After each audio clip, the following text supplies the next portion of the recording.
Boku no Hero Academia 117, My Hero Academia chapter 117 review. Let's get into it. Before getting into it, it was an interesting chapter, not the most amazing chapter, not the worst chapter, but a set of chapter that leads to something to do with ideals and a lot more intricate things that I'd like to discuss in a review. Won't be a 5-point review, will just be a summary of my thoughts of everything that happened so far. So chapter 116, how did it end? IZUKU was doing his thing. Kachan, Bakugao said, listen, I need to speak to you outside. And they basically meet up. They go to basically where they originally had the first fight in the training.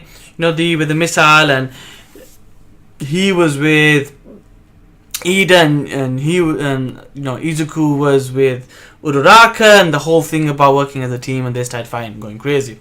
So they go back to Ground Zero, and if you think about it, it's a kind of a way to measure his ability. So we saw it like as kid, he was no match. He got an ability, kind of won, but it would really have lost. They tried working together. They kind of seen each other on equal playing field, even though Kachan doesn't like him. And now he's got full cowl, and Bakugao is still growing. So what this basically means is you've got to look at this in a few different ways. Number one, it's a measuring stick. So this is the author's way, in my opinion, for you as the audience, as the reader, to realize how far apart they are.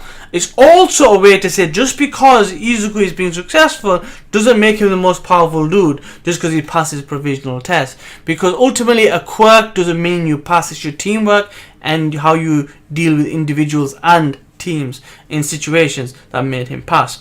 So that's important. So the idea is we're going to see that Bakugao's grown, we're going to see that IZUKU has grown, but the main thing Bakugao wants to find out is what makes IZUKU so special. The reason why he's thinking that is probably because he's feeling insecure, because he was a special one growing up. He was everything. Everyone thought, yeah, you're so cool, I've got the quirk, I'm everybody's hotshot. And then IZUKU's just a nobody. He's just I want to be a hero with no powers kind of guy. And what happens? He all of a sudden gets pretty much one of the most powerful quirks ever. All Might, the guy who fights regardless with a smile. He's in a pinch, he's smiling, he has that charisma, he has everything. And he gave his powers. He chose IZUKU to be the next one. So that is a big deal, and it's really emphasized in this chapter because they're specifically saying, why are you that special guy? Why did you not give me the powers? Because he's an idiot, I guess? Because he's an asshole? There's a lot of that there. So basically, the special one is getting jealous because he's not so special anymore. Pretty much. But it's not just that. That's the surface level. There's more to Bakugao than this spoiled rotten brat. And that's part of what this chapter is about. It's about ideals. It's about what your goal is. Whose goal is truer? Whose kind of depth and growth and ability to move forward and, vigor and anything that pushes you, that drives you, the willingness to keep going for what you believe in is what is really what Bakugao is after. He's not necessarily fighting IZUKU to prove that he's better than IZUKU. He's fighting IZUKU to show that he is better than he really thinks he is. I'll explain. I think Bakugao has some type of inferiority complex. He always does things 100%. When he wanted to be Shuto, he beat Shuto. He wasn't happy. He wanted to do it 100%. He wanted to prove he's the strongest. When he's brushing his teeth, there was like a panel, he's brushing his teeth. He's literally going crazy. The guy does everything 100%. Take away the vulgarness, take away the swearing, take away the aggression. This is him communicating on a primal level. He basically wants to exchange fists with IZUKU to see how he compares. He might get hard-headed if he wins, but that's his way to show IZUKU, I'm just as good. I'm better than you.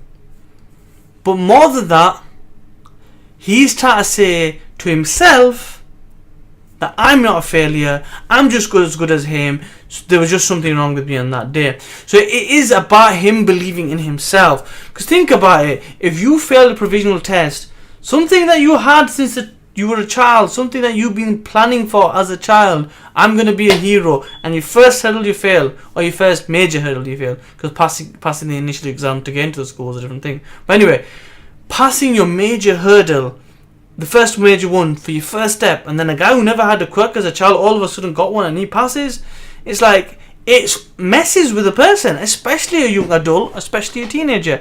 So this is his way of saying, if I can beat this guy, I'm just as good as this guy, or better. If he's meant to be special, if I beat this guy, I'm special. So that's the things that are going through his mind. So that's why that's important. Now, the fight starts, and pretty much IZUKU do what IZUKU does, Kachan does what Kachan does. IZUKU overthinks, Kachan knows he's going to overthink, and uses that to his advantage. Basically, this is the battle of a tactician who overthinks all of theory versus a guy who actually has battle prowess. If you watch the anime and read the manga, they specifically talk about his ability to fight. He has battle prowess, and that's what it's about. There's an underlying message here that basically you can have battle prowess and be really powerful, but you can also work really hard, overthink, find ways to do everything all the time and be diligent and still be good. There is that underlying message there. Anyway, the fight is about to start. It looks like they want to go all out. Kachan didn't want to do this in school terms because it would get stopped. He wants to know who's the better man. We're going to find out. It's not this chapter, hopefully next one. So this chapter, this review, I want it to be a lot more animated. It's something I'm interested in. And we're finally at the provisional exam. And I was not really all that into that. But really, I like these two. They're each other's foils. They're the Goku Vegeta, you know what I mean? They basically make each other better. And ultimately, that is what's required to get that next level of heroism before we get any time skips, before we take on the major villains. Anyway, that is the review. Hope you enjoyed it. Let me know in the comment section below or on Reddit as always, where I will post my link. And please enjoy this video. I hope you did. I hope you enjoyed the chapter. If not, enjoy the meaning for what it sets up for next time. And I'll see you next time. Please like, comment, share, and subscribe. Peace.